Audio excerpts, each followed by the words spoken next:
Hello, my name is Ruth Crouch. In March 2011, my son Declan took his own life at age 13. I've made this film because I wish someone had made one for me. We all know that people do take their own lives, including our youth, but because of the stigma, secrecy and shame surrounding suicide, most of us are completely unaware of how immense the problem is. We don't believe that our family members or friends would ever take their own lives. And as parents, we think it could never happen to us. I thought I knew my child well enough to know if anything was wrong, and that he could and would come to me if something was bothering him. The aim of this film is to raise awareness and hopefully provide a better chance of knowing and understanding when a young person is in trouble and what to do about it. It is available to all parents participating in a youth suicide prevention workshop developed by the Dr. Eberko Foundation and Declan Crouch Fund. A brochure will be provided that sums up the difficulties of parents in reading their moody teenagers and how to help them. This image makes a strong point. It's difficult to always know what's going on for teens. Often parents are the last to know when there's a problem. In December 2015, the Child and Family Commission released its annual report on the deaths of children and young people in Queensland. It reported an increase in younger suicides and that deaths for this period were the highest in 11 years.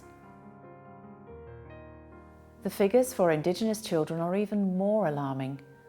For the same period, the rate of suicide among young Aboriginal and Torres Strait Islanders was more than 3 times that of their non-Indigenous peers. Since Declan died, many parents have told me about losing their children this way. I have also spoken with parents who did find out that their child was at risk of suicide, and with patience, time and struggle managed to guide their teen into adulthood. For these parents, it's only through looking back that they have the insights that they can now share with you. When it was all happening, they were confused and desperately trying to do the best they could, just as you are. These parents have been kind enough to share their stories. To protect their privacy, their words are spoken by actors. I would like to extend a big thank you to them all, as they feel the same way as I do. They want to help other parents to save lives. One night, my 16-year-old daughter and I spent the evening together watching her favourite movie. I was trying to cheer her up as she was very upset. Her boyfriend had just broken up with her. Next morning, I called her to get up and get ready for school as normal. At her age, the rest was up to her.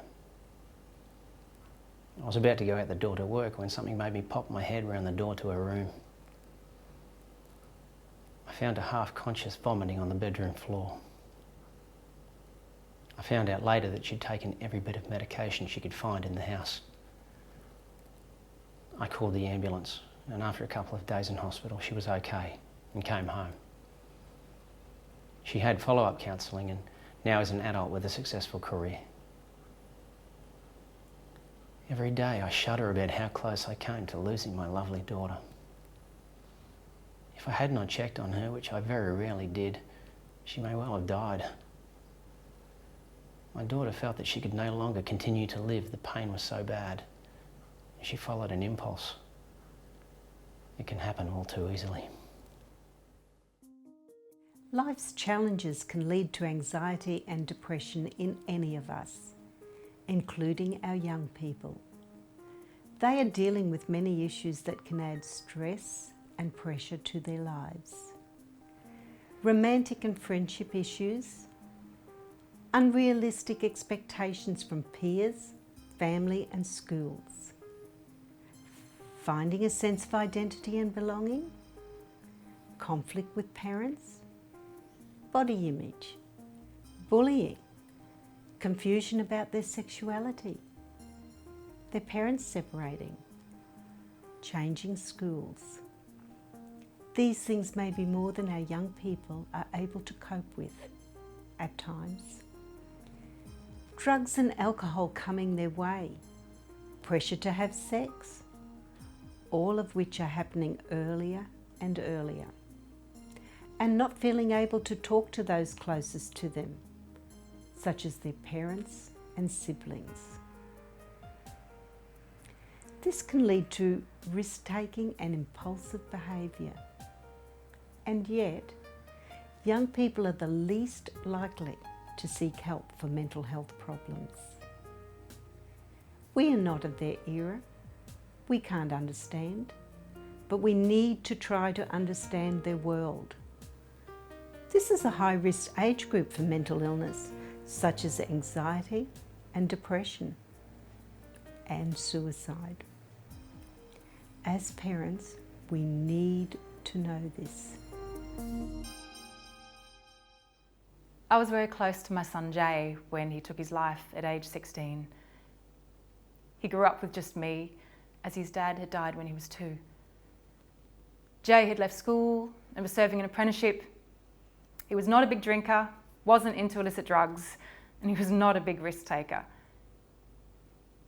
He was adored by his family and friends. I had no idea at all that anything was wrong. And I've tried so hard to work out what I missed. He was generally an optimistic, positive person who knew how to be happy. He wasn't having relationship problems, and he did have close friends. I got a phone call from his grandmother when I was away with work. Jay had killed himself. There was no note. No one can understand why. I later learnt that research has shown that having a family history of mental illness can be a warning sign. Jay's father had always struggled with ups and downs, but was never diagnosed with any mental illness, so maybe my son had such a family history. Jay knew of a young person who had taken his life, the friend of a friend, and I know now that that can also be a risk factor. He'd even told me about this young person suiciding. I wish I'd used that opportunity to talk to him about getting help if he ever felt depressed or suicidal. Please tell your kids, whatever age they are, to ask for help if they feel they need it, and to keep asking until they get it. Looking back, as I have done every day, there was not much to go on. What did I miss? What could I have done differently? My daughter Lauren was 14 when we realised she needed help. We were fortunate in that a sibling saw that she'd posted thoughts of suicide on her Facebook page. We found out that she'd been miserable and struggling for some time. She was feeling upset about school and friends and body image, just all the things that normal teens worry about. She didn't know how to ask for help, or that you could even be helped.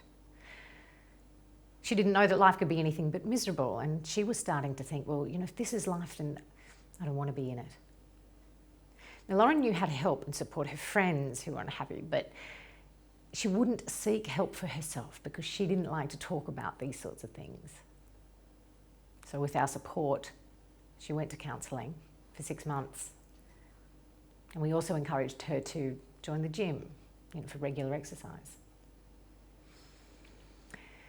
This was a time of great anxiety for my husband and I, and it continued for 2 years at this pitch.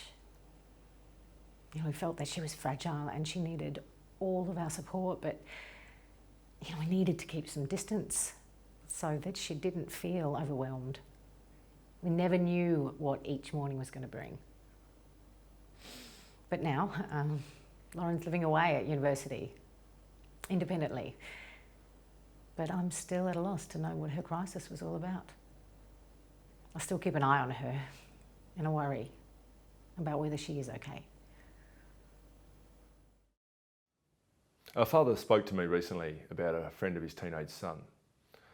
The young friend had been talking of suicide and the son had come to him asking what he should do.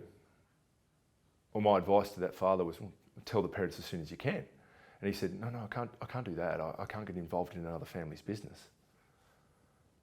I would strongly recommend to anyone put in this situation, ask yourself the question, what would you like to happen if this was your child? What if your son took his own life and another adult did nothing knowing he was at risk? A young person's life could be saved. They could get the help they need. Don't let stigma, shame, and our culture of not interfering get in the way. And by the way, tell your kid he did the right thing by telling you, and that he, should continue to support his friend. And suggest to the parents maybe where they can get help. They could start with their GP. But don't do nothing.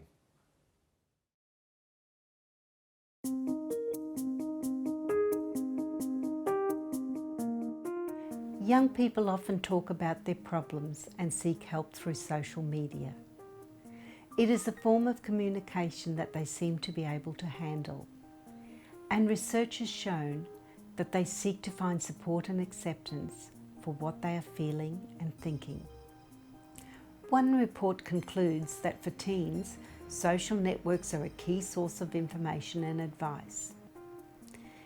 It is also most likely that anything a young person would be embarrassed or ashamed to ask their peers or parents about, they're likely to ask the internet. This is good news for parents, as there is so much really great stuff on the net for young people, their mental health or other concerns and issues. Check out websites such as Youth Beyond Blue, reachout.com, Headspace, and there are also other sites designed especially for young men. Maybe do this together. Because social media is a place where teens communicate freely, we need to apply this guideline if we or our children see posts about suicide. We may not be able to distinguish between people with serious suicidal intent and those who are just asking for help. So we must assume all people who are expressing these thoughts need some form of help. We all need to respond to posts on social media about suicide. Your child may not be the one who is feeling suicidal, but they may have seen posts by friends or have friends in trouble. They may need help to know what to do. This youth suicide prevention workshop will address this with the young people. But it is important that parents support them with this. Have the conversation with them in advance. Tell them to tell you if they are worried about a friend. All the young people we've heard about had close friends and good relationships with their parents and siblings. Yet none of them felt able to talk to their parents about how bad they were feeling. It's almost as if they truly thought even parents could not help them to feel better, that this is how life would be for them regardless. It is up to us as parents to look out for our teens' mental health, just as we look after their physical health. Yet mental health is not something most people are comfortable talking about. The brochure provided will help you with signs and symptoms and where to go for help. When to Really Worry by Dr. Michael Carr-Gregg is a book that is very helpful, and there's lots of information for parents on the websites mentioned. Find out more and be aware. I wish I had.